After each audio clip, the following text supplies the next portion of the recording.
Hello, Merry Christmas, and welcome to our walk together. As you may have already noticed, this episode is a little bit different than most of them. As it's a Christmas episode, I decided to dispense with the usual opening and closing. In this episode, I want to share with you an event that happened over 800 years ago. St. Francis and the Christmas at Greccio, a small town in Italy. Nativity scenes grace our surroundings during Christmas. They appear in homes and churches, town squares, and shopping malls. And this beloved tradition began with a remarkable event that St. Francis of Assisi arranged in a small Italian town over 800 years ago. The first nativity scene came to life on Christmas Eve of 1223 in Greccio, Italy. St. Francis had just returned from the Holy Land when inspiration struck him and he created something unprecedented, a living recreation of Jesus' birth with real people and animals. His innovative way to share the Christmas story transformed how future generations would celebrate the season. The fascinating history behind St. Francis's first nativity scene reveals a profound spiritual vision. A simple, creative expression in a small Italian town grew to a cherished, worldwide Christmas tradition that continues to touch hearts today. Taking a little bit of a closer look at St. Francis's spiritual vision, the vision behind the first nativity scene, we find a profound understanding of love that changed how Christians experience their faith. His inspiration emerged from deep contemplation of the Incarnation, God becoming human in the form of Jesus. Francis felt deeply moved by God's profound humility in choosing to become human. The Incarnation wasn't just a theological concept, but represented a revolutionary act of divine love. The saint found himself struck by the thought that the Creator would choose to become a creature. And he saw this as the ultimate expression of God's humility. Francis's vision connected poverty and humility as inseparable twins. His welcome of poverty wasn't merely idealistic. It grew from his recognition that Christ chose poverty from birth. Francis wanted everyone to experience God's love as profound reality in a tangible way. His genius made complex theological truths available through physical experiences. He believed in creating important opportunities for people to see, smell, and touch the amazing effects of God's incarnation in our lives, instead of abstract sermons. The first nativity scene helped Francis overcome his time's rampant materialism by presenting a vivid image of divine poverty and simplicity. His vision extended beyond creating a beautiful display. It helped people to understand that to be simple is to see things with the eyes of God. St. Francis set an extraordinary plan in motion just 15 days before Christmas in 1223. He called upon his trusted friend Giovanni to help create something never before done, a living recreation of Christ's birth. The preparation needed several important elements: a suitable cave near Greccio, hay and a manger, local villagers' participation, a midnight mass celebration. St. Francis and Giovanni worked together to recreate the Bethlehem scene with amazing attention to detail. Their teamwork proved vital, since organizing this event needed strong leadership and community support. Gathering the living elements, this scene took shape with authenticity in mind. St. Francis brought in live animals an ox and a donkey, to stand by the manger. The local villagers stepped forward to play different roles, which made this first nativity scene a true community effort. Let's hear the rest of the story as recorded by Brother Thomas of Solano in his first biography of St. Francis. Francis used to recall with regular meditation the words of Christ and recollect his deeds with the most attentive perception.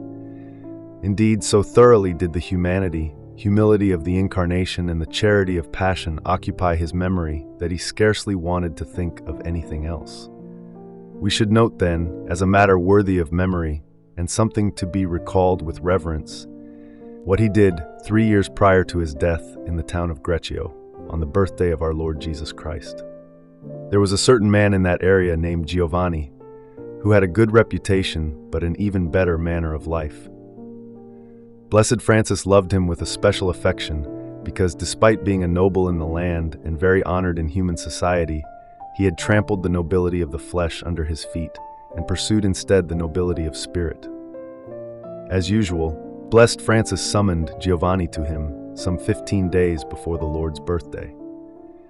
If you desire to celebrate the coming feast of the Lord together at Greccio, he said to him, "Hurry before me and carefully make ready the things I tell you, for I wish to enact the memory of that babe who was born in Bethlehem, so that I can see as much as possible with my own bodily eyes the discomfort his infant needs and how he'd lay in a manger, and how, with an ox and an ass standing by, he rested on hay." Once this good and faithful man heard Francis's words, he ran quickly and prepared in that place all the things that the holy man, wanted. Finally, the day of joy drew near. The time of exultation has come. From many different places the brethren gathered, and they were called together as they could. And also, as they could, men and women of that land with exultant hearts prepare candles and torches to light up that night those whose shining star has enlightened every day and year. Finally, the holy man of God comes, and finding all things prepared, he saw them and was glad. Indeed, the manger was prepared, and the hay carried in, and the ox and the ass were led to the spot. There simplicity is honored, poverty is exalted, and Greccio has made a new Bethlehem. The night is lit up like day, delighting both man and beast. People arrive ecstatic at the new mystery and the new joy. The forest amplifies the cries, and the boulders echo back the joyful crowd. The brothers sing, giving God due praise, and the whole night abounds with jubilation. The holy man of God stands before the manger, filled with heartfelt sighs, contrite in his piety, and overcome with wondrous joy. Over the manger, the solemnities of the Mass are celebrated, and the priest enjoys a new consolation. The holy man of God, dressed in the vestments of a deacon, since he was a deacon, and with a full voice, sings the holy gospel. It's a powerful voice, a pleasant voice, a clear voice, a musical voice, inviting all to the highest gifts.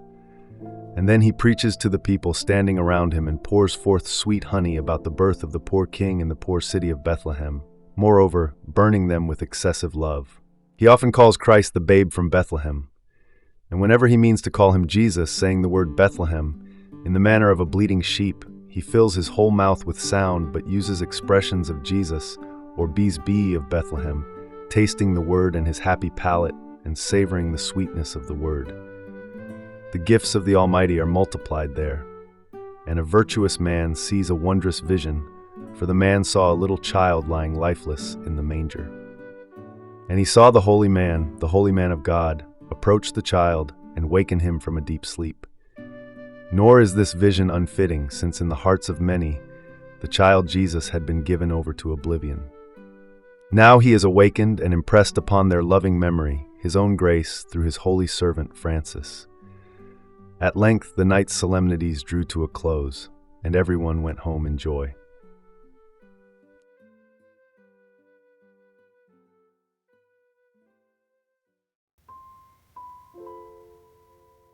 Giovanni, or John, as he's referred to in the reading, was believed to be that virtuous man that witnessed the celebration's most meaningful moment.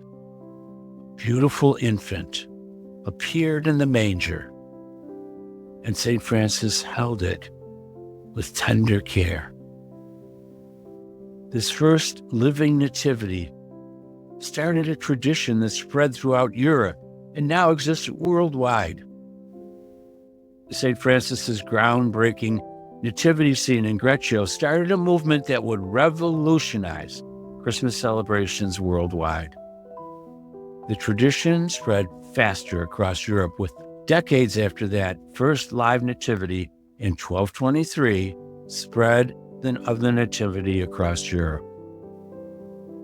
Pope Nicholas IV, who became the first Franciscan pope, played a vital role when he ordered a permanent nativity scene at Rome's Santa Maria Maggiore in 1291. Catholic Europe embraced this practice widely, especially in Mediterranean and Germanic regions, thanks to the Jesuits' efforts. St. Francis's humility, his humble nativity scene in Greccio, shows faith's enduring power through simple, meaningful expressions. His vision brought the Christmas story closer to people's hearts. This simple beginning has grown into countless traditions worldwide. Each tradition adds its unique cultural touch while keeping the original spirit of wonder and devotion. 8 centuries have passed, and yet Francis's state-of-the-art approach continues to shape our celebrations. His goal to make faith tangible and available still strikes a chord within people of all cultures and generations. This extraordinary legacy teaches us a timeless lesson. The most powerful traditions often begin with a simple wish to help others experience sacred love personally. Francis taught us that faith becomes meaningful when we can see, touch, and feel its presence in our lives. This truth makes the nativity scene as relevant today as it was in that small Italian town in 1223. I wish to you, to all your family members and friends, a very happy, a very merry, and a very spiritual Christmas this year.